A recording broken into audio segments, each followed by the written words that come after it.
welcome back for another episode of What is this clarinet? This is one I haven't done before, so it's really interesting. We're going to get right to the pictures now. Okay, so just looking at this is just a bell, but you can see it's kind of a thick bell. But we're going to continue on. I'm going to go through the pictures first and come back, and we're going to take a look and see what things we can identify. So let's take a look at this. These are the throat keys. Take a very good look at the throat keys when we get back to this, and also the trill key guide. And there's actually two things here you should identify real quickly.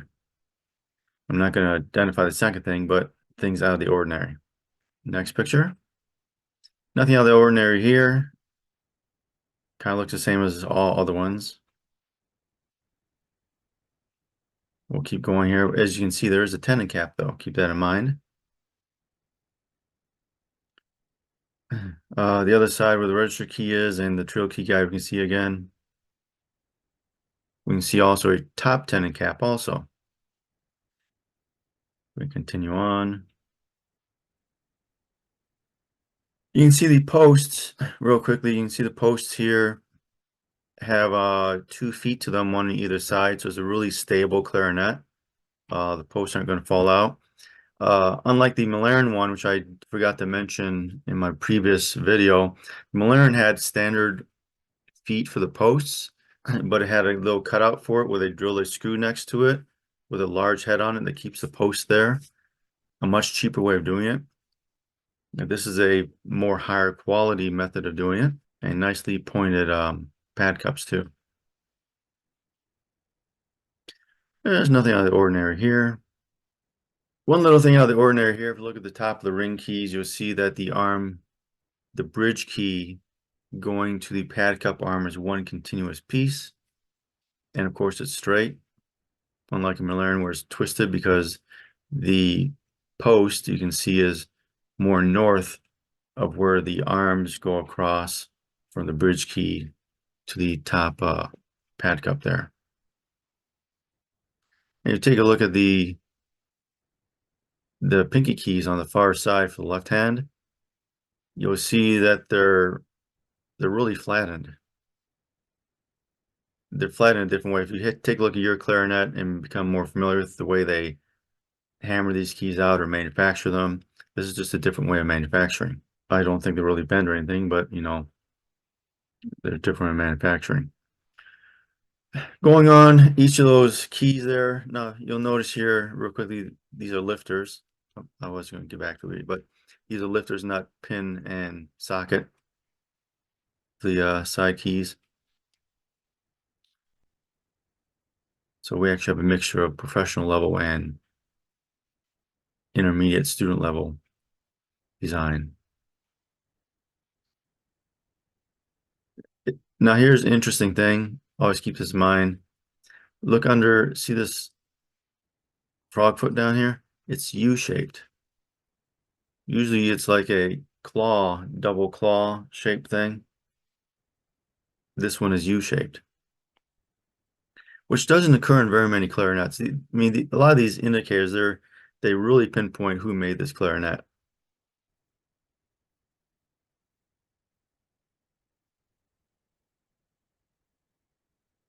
Of course, this barrel has, it's a B&H barrel, of course. You can clearly see the emblem on it.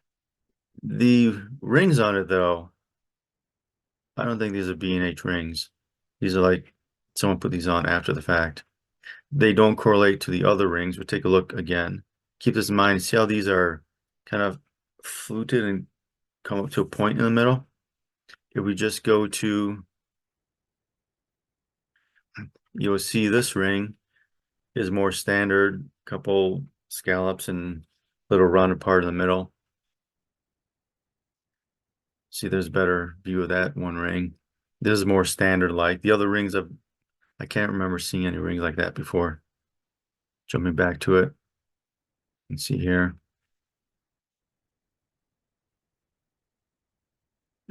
So the rings can throw you off a bit, but the other identifier here is B&H, which is really good. And the case was a Boosey Hawkes case too. I guess you probably can figure out where I'm going with this. But let's go back to the upper joint real quickly. This picture here. I want to take this real quickly and point out a few things for you. So the first thing I want to point out is let's look at what we have here. This distance for the throat key, it really has wide posts. If we look at a buffet or anything, you'll see your throat key here, the posts are very narrow from here to there. And this allows the side throat key to have a longer post. And this allows this key itself to be shorter. This little arm here is a little bit shorter, and this isn't very long. Whereas the other one, the middle throat key, these posts are fairly wide stanced. And this forces this post key to be up and above, and this pushed up, and then has a longer arm that goes down to usually a longer touch pad. So keep that in mind. Let's go back to the other image. So you'll notice there, remember, take a look at this one and compare it to the yellow line that we see here, how wide that is, and that forces this to be pushed up. And that forces a little bit longer arm up here for that. So there's big design difference right there from most other manufacturers. So we have that one long one, and we have this over here, basically creating an L shape there. And we don't have that with most of the other manufacturers. So this is very specific to a particular brand. Also, I want you to look up here, the little squiggly lines. When I first saw this, and the barrel pictures were sent to me later, but when I first saw this, I thought this was a particular brand. And I ended up actually being right. And the barrel really helped it. But let's take a look at an eBay picture real quickly. So here's a picture off of eBay. We get pointed pad cups. We get metal tenons top and bottom. We have, as we move forward a bit here, see the Boosey Hawkes emblem for an edgeware, as you can see, which still has a metal ring on it, on the bell. Some of them didn't have a metal ring on the bell. And you see the design of the metal tenon here, exactly the same as it is on the clarinet body itself, minus the barrel. There's a U shape here on the right-hand picky keys. We can see there's pad lifters here, I believe.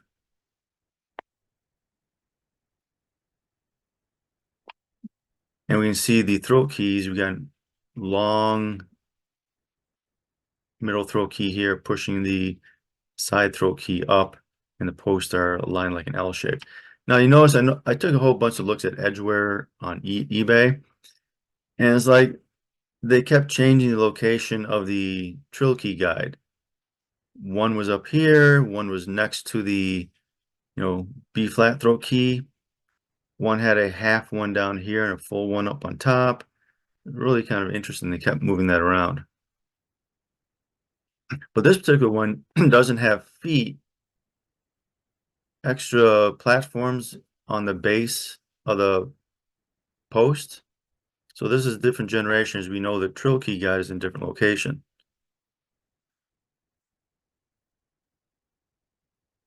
Couple more pictures. Let's look at another one. This one has made in England on it. If you're ever wondering, there's a lot of quality control stamps underneath the keys here. And they could stand for either an inspector or someone who built up the clarinet or built up the key work, batch control, stuff like that. This one here, if we take a quick look in here, we'll see the trill key guide is really far up near top.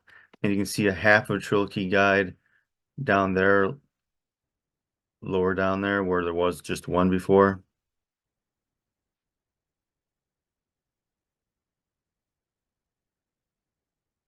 You see that here once again.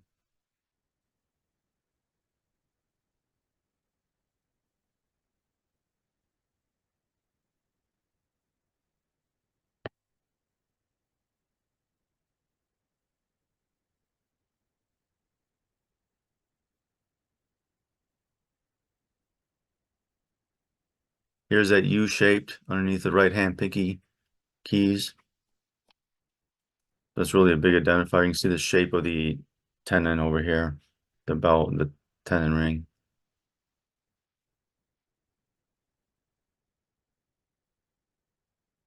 And this one also has, we zoom in a bit, you can see here, you can see the extra feet to the bottom of the posts. Let's see if there's a better picture of that. That one's really fuzzy.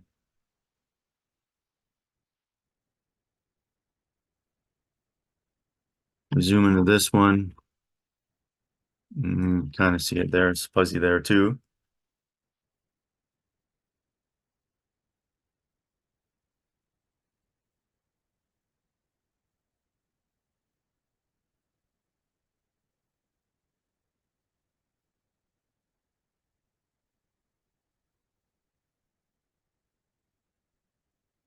Here's a good picture.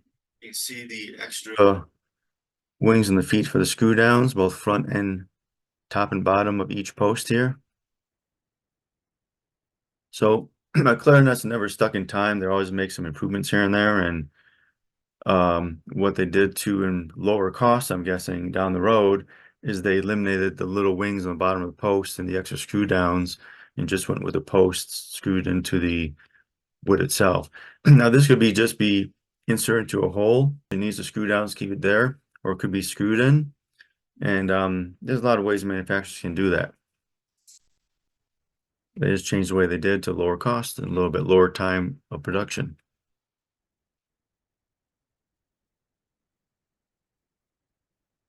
Let's look at a later edgeware comparison. Now this one you can see doesn't have the bell ring on the bottom of the bell. It does have the 10 rings. You can see the wide posts of the throat key there, and this one has one trill key guide next to the B flat throat key. This one you can see one screw here, another screw there at the base. This one is still higher quality. You can see the whole lever and touch piece of the side throat key is a little bit longer than it is on other clarinets. That's because it's kind of pushed forward up a bit. Take a look at another one. This is a 810. You see the same type of setup on an 810. You got long middle throat key here, push that one to the side, long touch piece and arm for it. Has a single trill key guide here.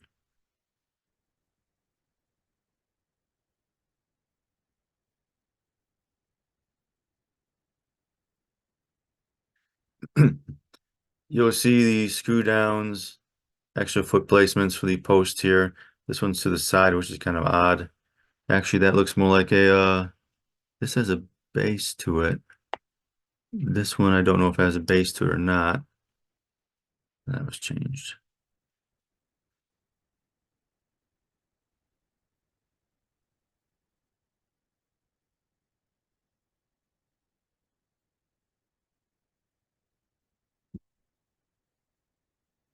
Looks slightly offset. I can't tell if there's a base or if it's just a screw in there and it's holding down the base. I can't really tell, which would be another step down in quality, but still has the tenon caps all the way around.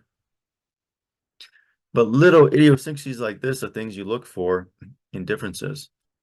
So going back to this picture, this right here, especially the U-shaped under the the crow's foot, really tells me it's a B&H. Led me to a Regent based upon all the end caps, based upon the screw down for the posts and everything like that. It didn't look quite like a 1010 or anything, because those may have extra keys and this type of springs. These have blue needle steel springs on them, which is good. It just didn't have the fit and finish look like visually of a 1010 type symphony level that they have. But so I told the owner this that it looked like a B&H Regent and showed them extra pictures like I just showed you of another B&H Regent. And that's what I came down with. So those are the ways you look at the real minor differences between clarinets and it helps you identify the different manufacturer clarinets. And that's why it's really important when you see a clarinet without an emblem on it, that you just don't say, oh, it looks like a clarinet, it must be an R13. That's not the case. R13 did very few stencils. Matter of fact, maybe only one that I recall. And after seeing one of those in probably last year, I can say the one I saw was not an R13. So I'm not sure if they ever did any stencils or buffet R13s. But this definitely is a B&H to me, just from the throat keys and the U-shaped crow's foot on the bottom. And it definitely looks like a Regent to me. Of course, there's always an evolution in clarinets manufacturing, as I showed you with the other examples. So particular era of a Regent, but that's what I have for you today. I hope this taught you a bit more about the idiosyncrasies of each clarinet, make, manufacture, and their design, and even the evolution. Don't forget to give it a thumbs up, like, share, and subscribe, and we'll see you later.